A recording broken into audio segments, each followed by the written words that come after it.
Okay, well, welcome everybody to the launch of this fabulous book. It's a great pleasure to be publishing it. But before I begin, we respectfully acknowledge the wisdom of Aboriginal and Torres Strait Islander peoples and their custodianship of the lands and waterways. The countries on which Spinifex offices are situated are Jiru, Bunurong, Wurundjeri, Wadawurrung, Bunbungada, and Noongar.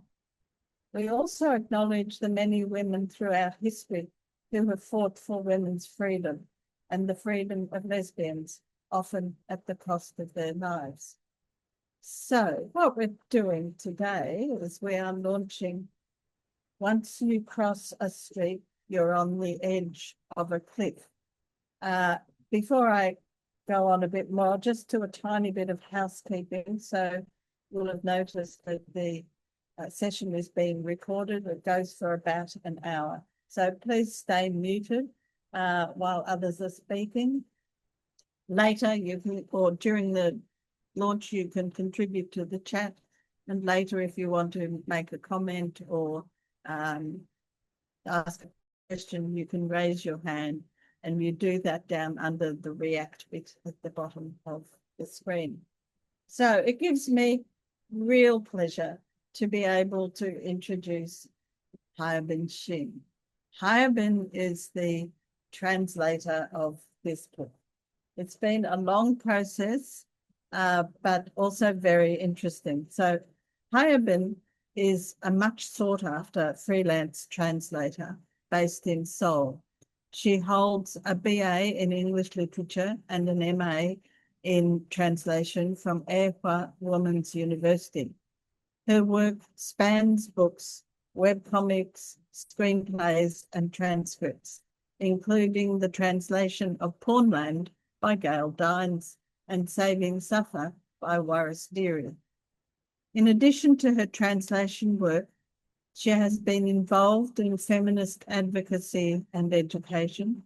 She has provided interpreting and translation for various feminist events, including Sheila Jeffrey's lectures in Korea, hosted by Yeolda Books, talks by Korean feminist activists, hosted by Women's Liberation Front, and international feminist lectures featured in women's rights against the exploitation of women.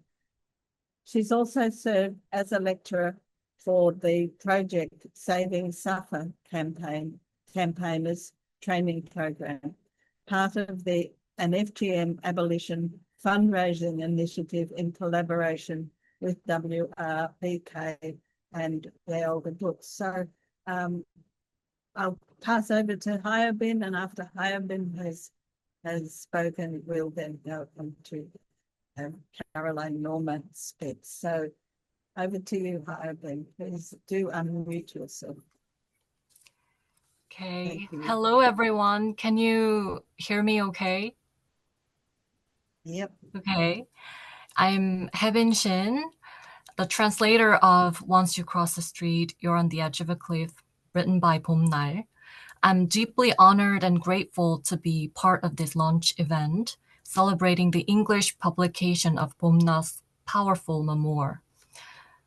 Originally published in 2019 by Banbi, a Korean nonfiction imprint of Minumsa Publishing Group, the book quickly established itself as a landmark work, widely read by both general audiences and scholars. It remains the first and only published memoir in Korea written by a survivor of prostitution, offering a rare and courageous first-hand account of this lived reality. Its publication came at a time when women's issues were gaining unprecedented visibility in Korea. In recent years, a number of high-profile cases have exposed how male-dominated power structures, including the entertainment industry, have relied on sexual exploitation as a means of accumulating capital and wealth. investigative reporting has further revealed how sex trafficking has become deeply embedded in everyday spaces, reaching even into residential neighborhoods and near elementary schools. Despite growing public concern, the actual lived experiences of women in prostitution, their circumstances, the forces that trap them, and the reasons escape is so difficult, remain largely hidden from view. Even during the Me Too movement that swept across Korea, few prostitution survivors spoke out about their experiences, fearing the hostility often directed at women who have been in prostitution. This is the silence that Bomnal's memoir breaks. Through the 2 decades and various forms of prostitution, including karaoke bars, room salons, red light districts, Bomnal documents the brutal, everyday violence of the system. Her testimony exposes how the advance payment structure works as a form of high-interest debt, trapping women in cycles of exploitation. She shows how women are made to bear the full costs of their own abuse, from the clothes they wear to cosmetic surgeries they are coerced into. She reveals how buyers inflict both physical and verbal violence, emboldened by the belief that their payment gives them ownership over a woman's body, service, and even personhood. She also brings to light the institutional collusion that enables the system to thrive, from pimps to the police. But this book is not only a searing expose, it's a testament of survival. Despite unbearable pain and trauma, Bomnal refused to be reduced to a silenced victim. Through relentless self-reflection and the difficult process of reclaiming her voice, she wrote this book. She shares, with remarkable honesty, her ongoing battle with trauma, even after leaving prostitution.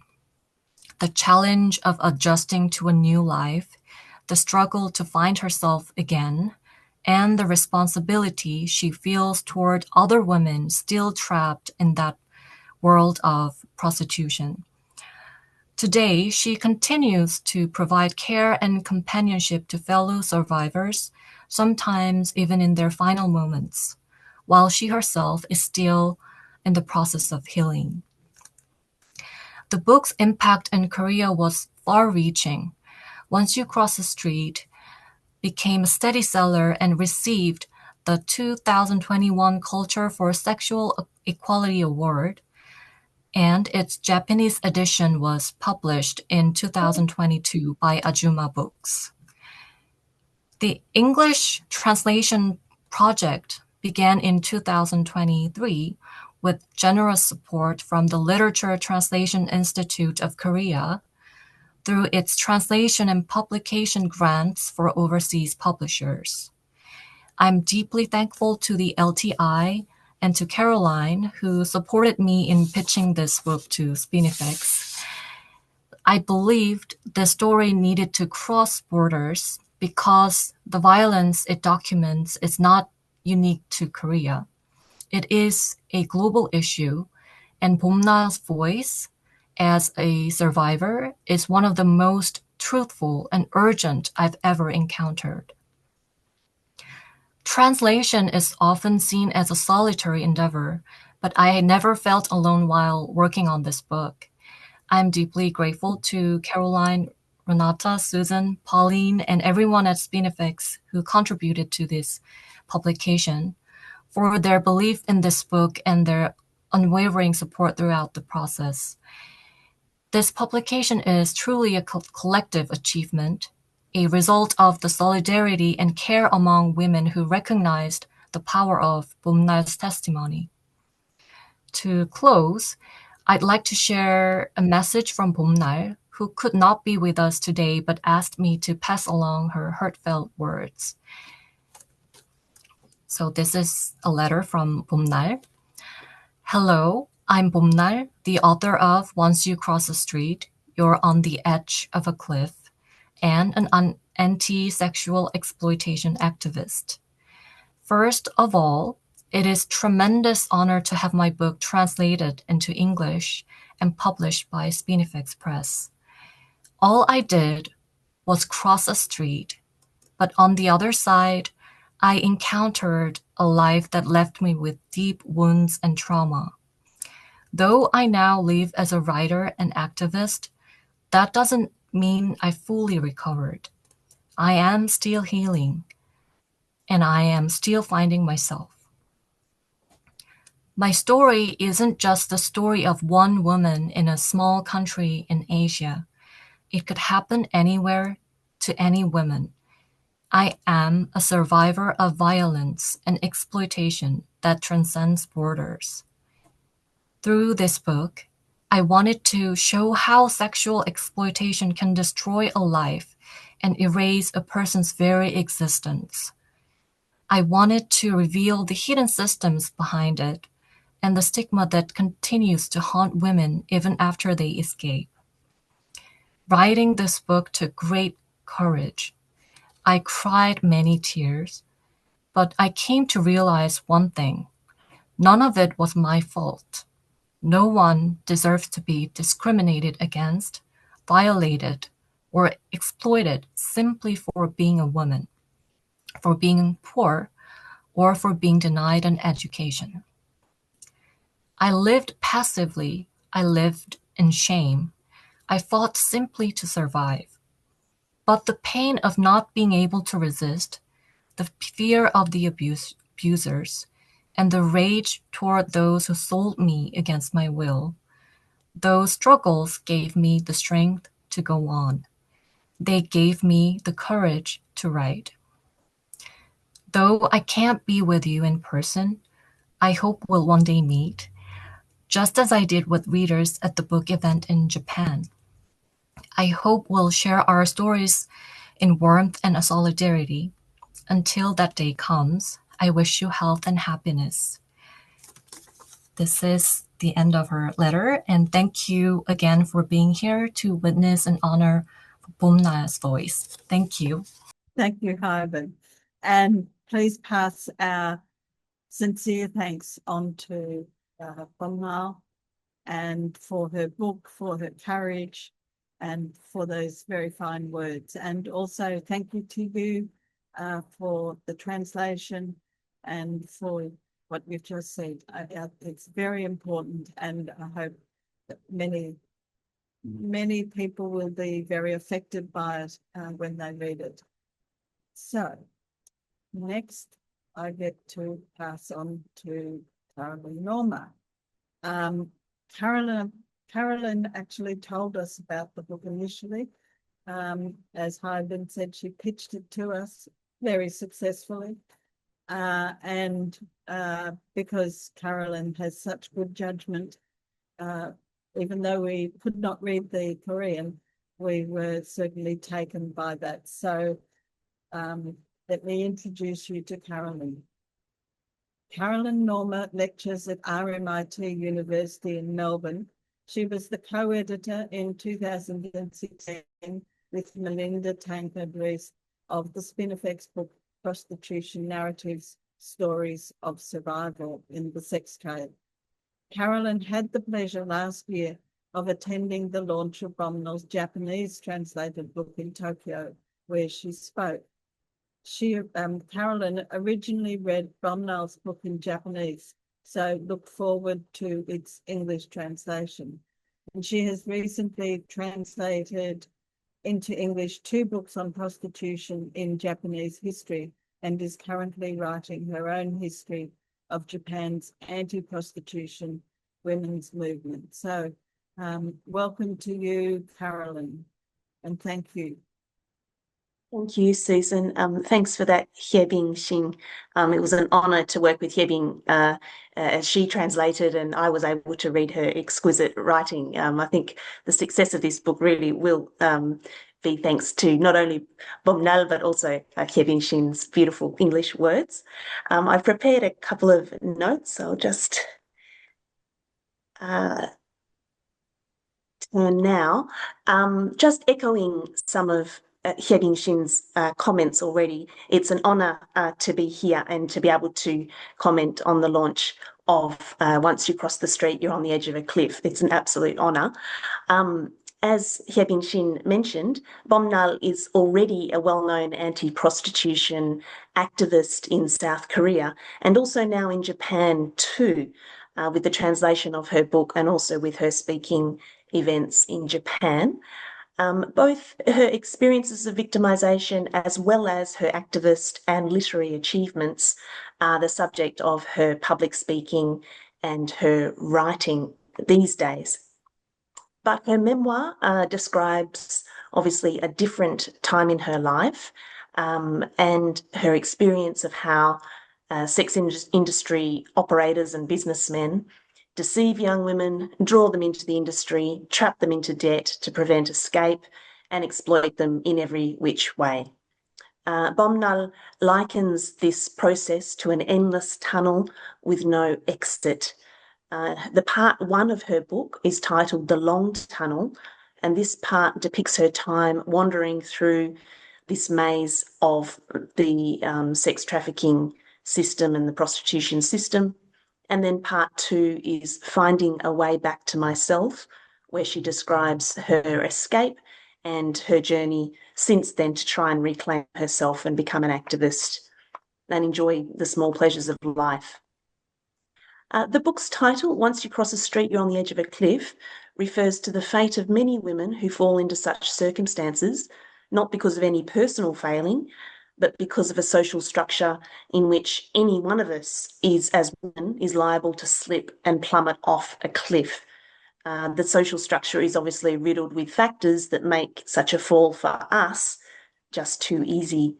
In Bomnal's case, it was poverty, her father's alcoholism and violence, alienation from her mother, and the need for money to support her two younger siblings through school that propelled her off the cliff. Thus, she came to be prostituted. She was bounced from one establishment to another, one form of sex industry business to another. Neither police nor society show any concern for women like her. No help arrives, no matter how dire their situation becomes. Over time, women like Bomnal find themselves stopping even thinking about seeking help, and they simply struggle, as Hyebin mentioned. They just simply become women who struggle to survive on their own. And Bomnal, in her book, describes how her circumstances became quite literally a survival game against violence and exploitation. Obviously, the money in prostitution does not go into the pockets of women, but those of the business owners and the madams. What grows is not savings, but debt. And obviously, the myth that entering the sex industry allows women to earn vast amounts of money quickly is nothing but a lie told by sex work advocates. And this is shown in Bomnal's book. She explains on page 146 that the owners manipulated me, promising that if I endured the suffering for just a little while longer, I could buy a car or even a house. They told me not to be ashamed of working at night and reassured me that I could marry a nice man who would fix everything. They said everyone went through this and it was worth the pain. So I endured it all, hoping that if I suffered enough, I'd eventually be able to give my family a better life. But no matter how many customers I served or how hard I worked to satisfy them, the debts piled up and my health crumbled. None of them ever took responsibility for my situation. They always promised good money if I obediently followed their orders. But I never saw how, and I still don't understand how, prostituted women could ever buy a house, a car, or make a fortune. So when Bomnal was in South Korea's sex industry, these loans that were offered to women to lure them into sex industry businesses came with interest rates of about 10 to 30%. On top of those charges were living expenses, accommodation, and fines for being late, fines for taking days off, even for menstruation and illness. The women had to buy expensive clothes from shops that were nominated by the pimps, and these shops would charge prices for clothes above the market price, and then those costs would then go on top of the women's debt as well. Women caught trying to escape this situation, the debt, literally trying to run away, faced brutal violence, and even airport staff colluded with pimps in South Korea's sex industry to watch for runaways. So running away from the debt was not an option generally. And if women did get away, then the remaining women in the brothels would become responsible for their leftover debts. But of course, the offenders are not just the sex business owners. The sex buyers, the customers who collude with these operators to exploit and abuse victims are just as culpable. Bomnal says they are all the same. On page 150, she writes, 20 years in prostitution taught me one universal truth about male sex buyers. Their age, education, religion, marital status, financial standing, social status, occupation, and political beliefs made no difference. Regardless of these factors, they all believed that paying for services gave them the right to do whatever they wanted with my body without guilt or hesitation. To them, I was merely a tool to satisfy their sexual desires, no longer a human being, but an outlet for their urges. They felt justified in using violence whenever I refused to comply with their demands or their perverse requests.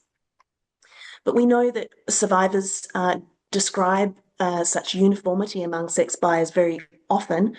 Rachel Moran's Paid For, My Journey Through Prostitution from 2013 did as well.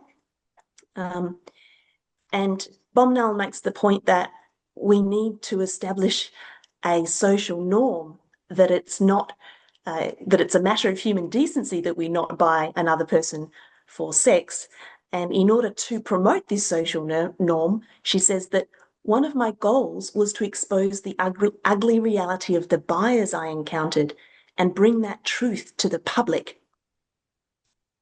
So with the help of a women's rights support centre counsellor, Bomnal eventually escaped sex trafficking completely and became a counsellor herself and supporting other survivors, as Hyebin mentioned. But this, as we've heard, this journey, of course, was difficult. It wasn't smooth.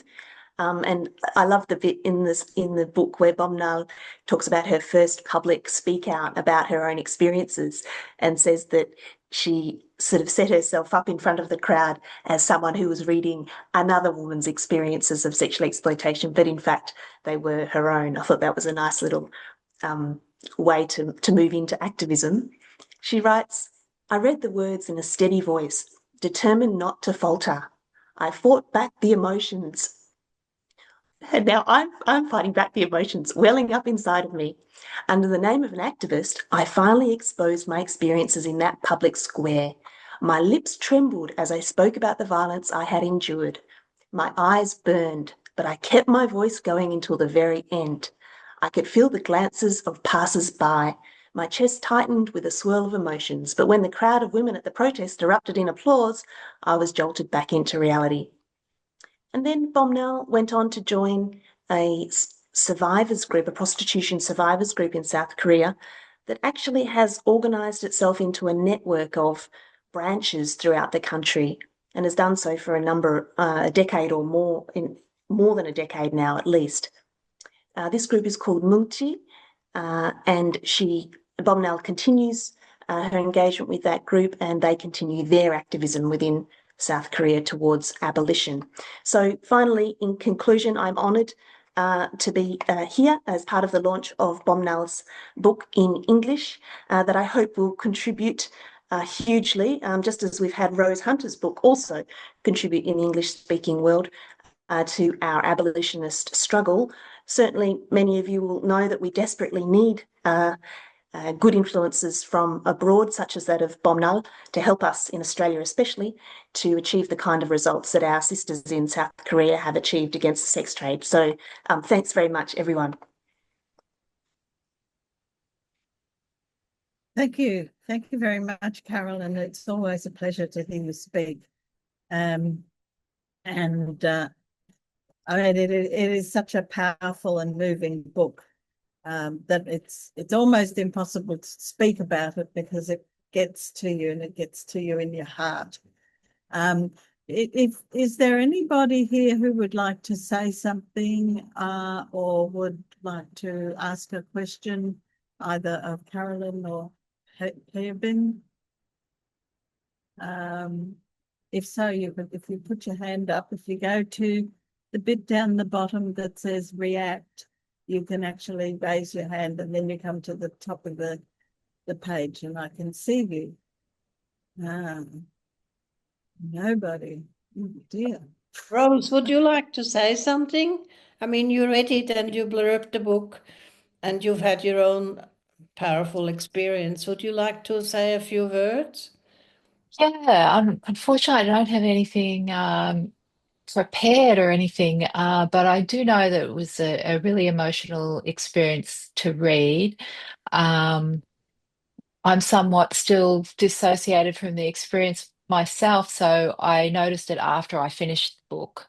Like, I was fine reading it, and then I finished it and went into another room and yeah, just started crying. So it's sort of all still there. One thing I loved about the book, um, which you've sort of touched on, um, was how it really describes all the mechanisms that are in cahoots with the system.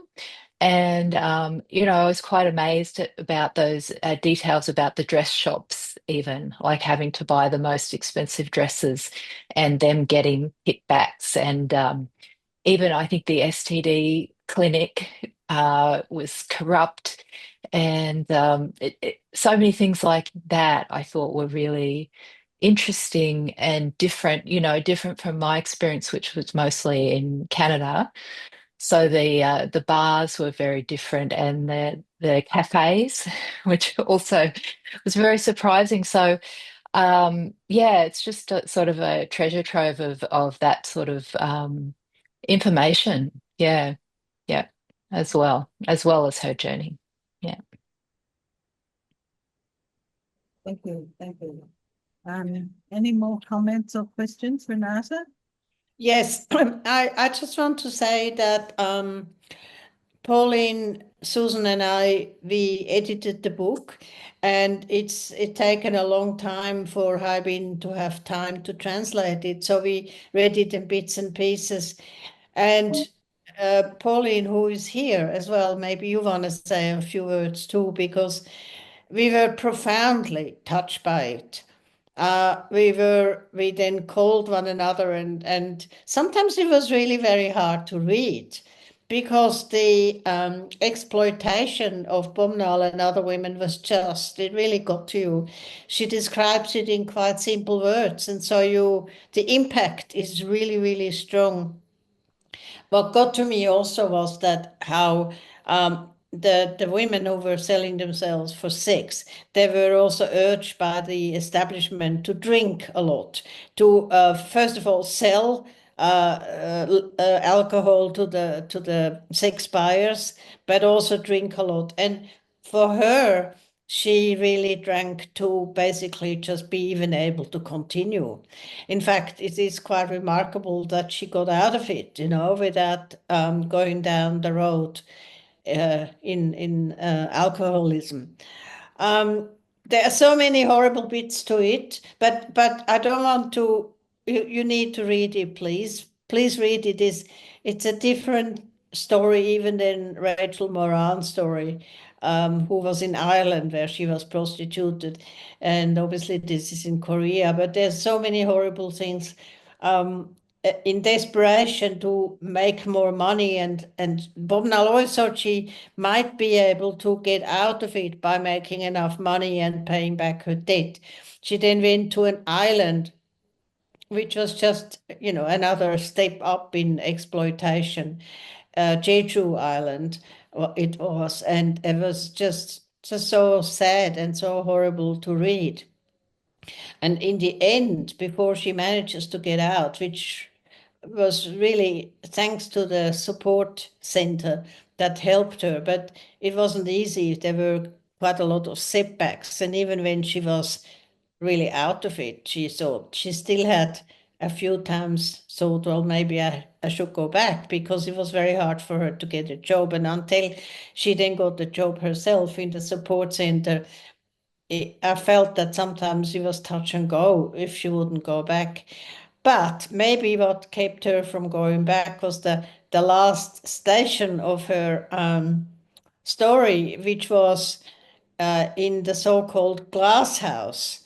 Now, I think, I mean, if a film was made of this book, which it would be very good to make a film. I mean, the glass house alley would get a special mention and special pictures, because it's the most dreadful thing. It's a house, or not just one house, but houses, many, many Brussels houses, entirely out of glass. So when you're outside, you see the women moving in their rooms.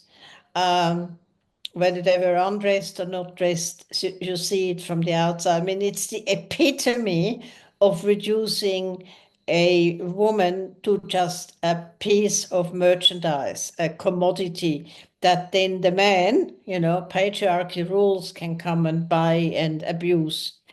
And it's just incredibly powerful how Bomnal tells about surviving that phase in her life as a prostituted woman. It did help her to get out of prostitution in the end, because she must have earned a bit more there, but you could see how she gritted her teeth, really. I mean, more than that, and just took it upon her to endure the most physical and mental abuse from these sex buyers. And the fact that in Australia we have this system where practically everywhere prostitution is legal, it's the absolutely worst thing one can say about current society, that so many people, so many politicians think it's perfectly fine to abuse women like Bomnal or all the others that don't have a name who are in Australia, or like Rose was abused in Canada. It really tells us something about the capitalist patriarchy that rules. And as we are just going through a renewed effort, a very serious effort by pro-surrogacy supporters, who of course is the twin to prostitution. Many of us call surrogacy reproductive prostitution. There are so many parallels, how women are just taken as vessels, as suitcases, as buses, who just host this child, which they make from their own bones and blood. Then it gets born, well, mostly by cesarean section, and it gets then given to absolutely foreign people. And this poor baby, who only knows the sounds of his mother or her mother, her sound, her smells, how she moves, and of course breast milk, is then given away like a takeaway baby. And it's equally devastating that our so-called enlightened society can just gleefully think that this is a good thing, and that so-called surrogate mothers like it. It's just say, well, these prostituted women, they just love it. You just don't know what you need to do before they see sense. Yes, they should all read Bomnal, but they should also have read the book that Caroline and Melinda co-edited, The Prostitution Narratives, and Rose's book, and the other books that we published on prostitution. It never seems to be enough to convince this politician, because, of course, they make money from the prostitution industry. I think in the end that it comes down to it. But how it is sold to the ordinary person on the street, man or woman, is just beyond me. So I hope that we can push out. Rachel is going to do her bit here with publicity of getting people to know about Bomnal's book. But, we have to face the fact that some will say, that's Korea. That's not Australia. It wouldn't be like that in Australia. Well, it is actually. And we're very grateful firstly to Bomnal for writing the book, but also for Hyebin and Caroline to work on it, have been translating it, and Caroline doing the edits, and then Pauline and Susan and I going over it. And as I said, it's been with us for 3 years, and it's had a profound influence, I think, on all of us. Pauline, do you want to say something about that? I know you're here. Not really. Just, I suppose anyone who still has a fantasy about what prostitution actually entails will have any fantasy burst by this story. So it shows the real pain that women endure every day. And it's like what you said, I suppose what struck me about her, so much of this horrible journey, she was really by herself. And, her inner strength to come out the other side is just unbelievable. But what she went through is very harrowing, and just the total lack of support around her for so much of her life, it was just heartbreaking. But like you said, Renata, it's a story that people must read, because this is a real story and this exists in the world. And I think a lot of people wouldn't think that this could happen. Yes, that's right. And it's quite right, as you say, Pauline, she was so alone, because the women who worked in these salons or room salons or whatever they were called, they were, on the one hand, they were called the sisterhood, but on the other hand, they were rivals, and they were expected to spy against the women. So there really was not a great deal of solidarity. Bomnal did have a couple of friends at times, but then they had to go to different brothels again, and so that was never long-lived. There is also a very harrowing part in it when, at some point, one of the sex buyers falls in love with Bomnal, and she falls in love with him. And for a time, she actually moves with him outside, and he says, look, I can pay all your debt, and then you can come with me. And he's a student, obviously very wealthy. And I think he then went overseas, and he did offer to her to come with him. And she did think about it, but in the end, she decided she couldn't do it, because she felt she would then be beholden to him. And there were other stories when women sometimes went with one of the sex buyers that said, he loved them, but in the end, they still felt, or he treated them like a slave. And she was very worried about that. But I often thought, like, God, her life could have changed if she had done that. So I thought that was again, it showed a lot of moral, what's the word, moral courage to not go down that, which would have been really an easier way. Yeah. Do you have any insights in that, Hyebin?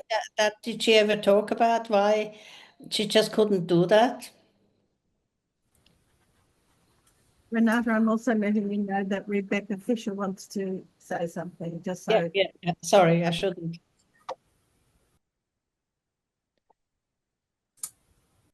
I just have a question, just from the supporting of for her down the track when she ended up getting the survivor support.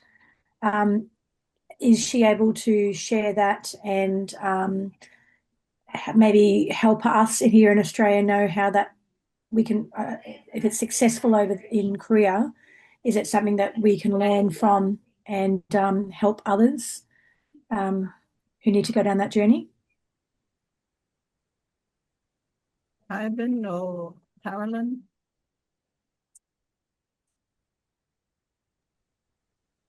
Yes, I think Hyebin can answer this one very well. Okay. The question was about the support center in Korea now. So as mentioned in Bomnal's book, she sought help from one of the support center who helped prostituted women get out of their debt and providing help with, legal advices and residential helps, etc. So we do have those support centers in Korea, and they are working really hard for the prostituted women to get out of the prostitution, which is really difficult to really difficult, of course. And as mentioned in this book, well, there are many, challenges in this process, like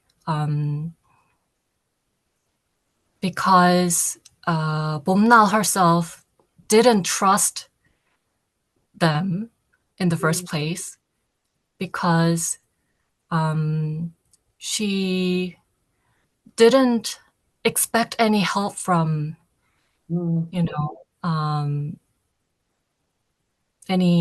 anyone like surrounding her, because everyone around her were someone who tried to manipulate and exploit her. So she couldn't find reason why anyone would, voluntarily help her when they when they wouldn't get any profit of it. So Bomnal admits it was a hard, long process, even seeking help with those system existing in Korea. And the problem was she didn't know there was this support center. So I think that tells a lot about the reality of prostituted women, how they are, blocked from all the access to knowledge that could help them, actually. So yeah, we do have those system and support center in Korea, but they are they see so many struggles and difficulties in the process of helping prostituted women due to the problems and situations they face, as I explained. Well, I mean, it's not surprising. She was in this system for 20 years. So what that does to somebody's mind and belief in herself, I mean, it really is a miracle that she in the end got out of it, even with the help of the support center, because like what you just said, she didn't trust him. And why would she have trusted him? Because everybody else had let her down. Except maybe that man, that she decided she couldn't do it because she didn't want to then become his slave. So whether that was the right or the wrong decision, she just couldn't do it. So she has incredible strengths, and because like what Hyebin said at the beginning, she was deprived of an education. She was really treated badly at home. She had to go and work in a factory, then she became pregnant, had to have an abortion. She was just let down left, right, and center before she even hit the prostitution industry. But again, it's not just a tale of woe. It really isn't. She remains in all that deprivation and misery, she remains a strong character, and she gets out of it and then reflects on what prostitution does to women. So it's really an important book and worth reading. So please, all of you, just spread the word about it. Also, I think, this is yeah, cover of the book, it's wonderful. I mean, you'll see it on the invitation as well and on the website. So it's a wonderful, wonderful cover. Caroline. sorry, just one more comment on what Renata was saying, that it's also an historical document because the law changed in Korea towards the end of Bomnal's enslavement. So in 2004, South Korea got a version of the Nordic model laws which penalise sex buyers and pimps. And in Korea's case, they don't fully support women, but as a result of that law, the government now in South Korea has an obligation to fund these support centres all over the country each year. Now, nothing's perfect and things are still difficult, but I think the book's really interesting because, like Renata was saying, for Bomnal to have come from not even graduating middle school to someone who then worked at one of those centres themselves, I think that kind of says something about the trajectory of South Korean history as well, because as much as there are still problems, actually the activists and sisters and feminists in Korea did achieve a very major thing in 2004 to make Bomnal's story possible in the end. As bad as things were, and as bad as, prostitution still does exist in Korea, but in Australia, for example, the idea that a survivor might escape the industry and then get a job with a survivor organisation and a support assistance association, that's impossible because the government doesn't fund them. There is no such thing. That's the black and white difference, I think, between the two countries. And we've had politicians in Australia, I've accompanied them to do delegation visits to South Korea to learn about South Korea's Nordic model system of support centres. So, yeah, I think, Rebecca, I liked your question. I think we've got a lot to learn from South Korea's system. Thanks. Yeah, and sort of Bomnal's story highlights it really well too.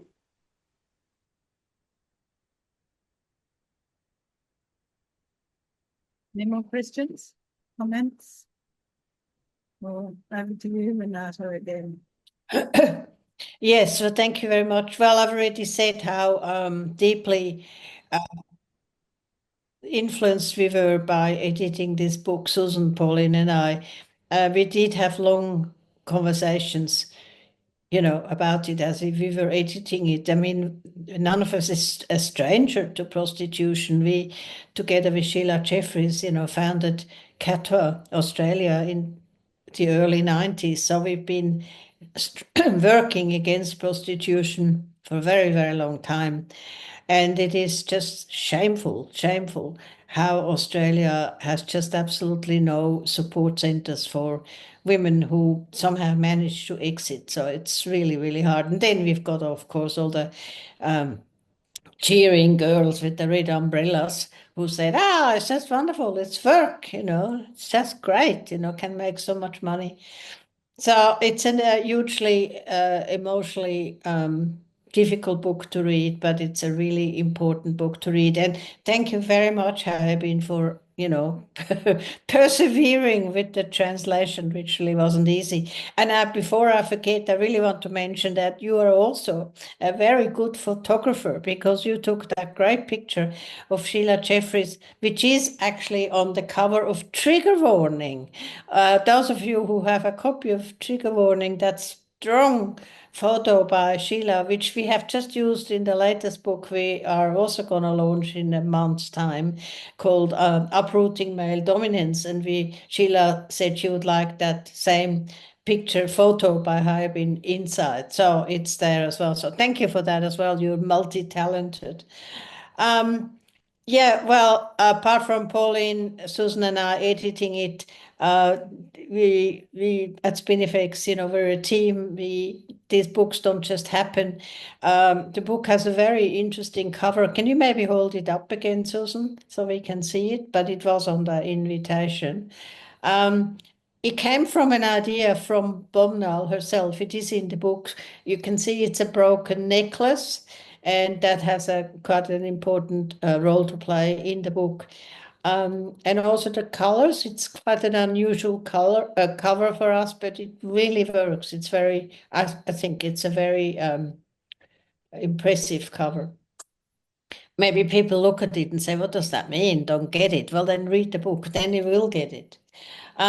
So there's Pauline, Susan, and I as editors. Then there's Danielle, who sends the books out, who had to just send 30 copies to the to the agency who funded the translation. So hopefully Hyebin will finally be paid by them. So that's really, really good. And Rachel, who is in Sydney and is I never know, your job description is really terrible. Our promotions person, you will no doubt try and do wonderful things with this book, and it will be difficult because people are just so blasé. Oh, prostitution is just, why do we even need to read about it? It's just they like it, they get a lot of money. And then, of course, there's Caitlin, who was here before. She is our social media person. And the book is also very beautifully set. And that is done by Helen Christie, who types in all our books. And the beautiful cover was done by Deb Snipson, who does almost all our covers. So, and of course, I have to mention Susan. Without Susan, not much would happen at Spinifex, because she does all the things behind the scene, like metadata, which she loves. It's her favorite. So, and I do my bit too. And then Nala, I don't know where she is, our dog, does her bit too.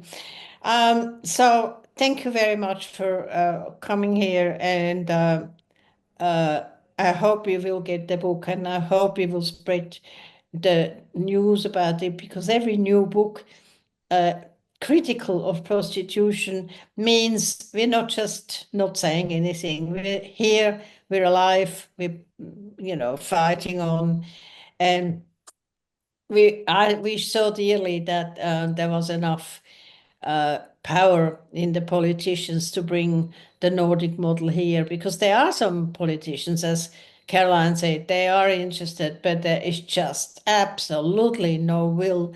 And sadly, Albanese's government is just weak as on all these issues like prostitution, surrogacy, pornography. They're just weak as on all these issues that are of vital importance to women. It's often a matter of life and death. I'm not exaggerating when I say that. So we're very, very grateful to Caroline and Hyebin for persisting with this difficult project, and we're very happy that it's out. And we really encourage you to talk about it, write reviews if you can, even if you send us the review and put it up on the Spinifex site. It just have to get the news out. And if people say, that's Korea, it's very different from us, just talk back and say, no, it's not difficult. Being a prostituted woman, whether it's in Australia or Korea or the UK or anywhere, or Bangladesh, it is a very similar situation. So we have to just continue doing it and be strong and hope against hope that something will change at some point. Sorry, I don't mean to be downbeat, but it is a bit difficult really to see where the hope will come in. But we just have to keep believing that at some point, some people will say, this is not right, it's immoral, it's against dignity, it breaches a woman's basic dignity and right to live a life that is not dominated by being exploited by men. But we have a long way to go in Australia. I would just like to mention to you that we have 2 more launches coming up in quick succession. On the 14th of August, we have Turf Island, how the UK resisted trans ideology. by Fiona McInerney. So that's our next launch on the 14th of August. And please do come along and register. And after that, we have Sheila Jeffrey's new book, Uprooting Male Domination, Dispatches from the Sex Wars. And that one is on the 27th of August. So do please come along, tell your friends to come along. And Amanda, over to you. Sorry. You need to unmute them. Yeah, hi, can you hear me? Yeah, I just wanted to add a little bit to share a South Australian experience. We have some wonderful politicians here, Nicola Centafanti, who here in South Australia, she introduced 2 bills. Back in May of last year, she did introduce an equality model bill. Unfortunately, in our upper house, it was lost just by 1 vote. Then in about September, she introduced an exit strategies bill, so which was lost by 3 votes in the upper house. But she's not going to stop. So I guess I'm just wanting to try to end on a bit of a positive note. I'm really thrilled to hear about this book. To make sure that perhaps we put some copies into the politicians' hands. And while the outlook is not looking great for us next year, we've got a state election in March, and it looks as though the Labor government will romp in, and they're not our friends on this issue. We still do have those on the Liberal side of politics, Nicola, and there's a band of about 5 of them who are really quite passionate about this issue. So I don't know what the outlook is for us here. We've just had another Greens bill. They're wanting to decriminalise, but I just wanted to let you know we're part of a group called WEEP, Women Ending Exploitation by Prostitution, and we're fighting very hard. And we will be opposing decriminalisation here in South Australia. It's been fought back about 15 times. So if the Labor government do bring another bill next year, it'll be number 16, but we won't stop fighting. And so it's just encouraging for me to hear of all of you. And Caroline, we've met, and you've worked very hard, I know, back in 2019 to help defeat it. So I guess I just wanted to say, it's great to see everybody, and we will be in touch because we're fighting, and we're not going to stop fighting. Yep. Caroline, were you wanting to respond? No, great work, the sisters in South Australia. It's been going on for a very long time, and they've been very strong and continuing to do so. It's great. Amanda, thank you for that. I should have mentioned that at least South Australia seems to be our only beacon of hope, not like Victoria and even Queensland. Despite the fact they seem to have a bit of a better government for these issues, but I don't think they're very interested in doing anything, and that you need to be interested to do something. So thank you very much, and to the women and men actually in South Australia who won't let go and will keep fighting. And well, I think we've just hit the 1 hour mark. So we will stop recording now. Thank you everybody for coming this evening. I really appreciate it. And to Hyebin and to Caroline and to those of you who spoke as well, Rose and Rebecca and Amanda, thank you. Appreciate it very much.